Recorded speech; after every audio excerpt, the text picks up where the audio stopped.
नमस्कार, शर्मिलाज किचनमध्ये तुम्हा सर्वांचं खूप खूप स्वागत। तर आज आपण उपवासाची स्पेशल अशी वालाच्या ब्रेडाची भाजी तर आज बनवणार आहोत। तर मी त्यासाठी 2 दिवसापूर्वी मी वाल भिजत घालून ठेवलेले। तर ते दुसऱ्या दिवशी पाणी काढून कपड्यामध्ये बांधून ठेवले। मग त्याला असे मोड येतात, त्यानंतर ते सोळून घ्यायचे। साल काढून घेतलेली आहेत।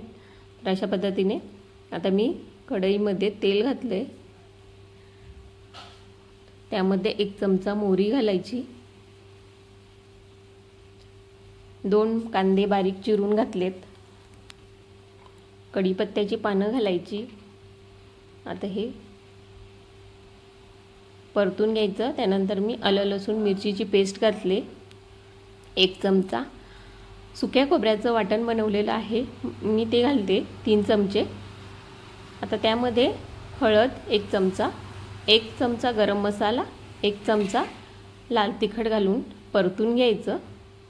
आता हे वाल आपण सोलले ते घालून घ्यायचे त्यामध्ये आणि परतायचे छान असे। आता त्यामध्ये मी गरम पाणी घालून घेते।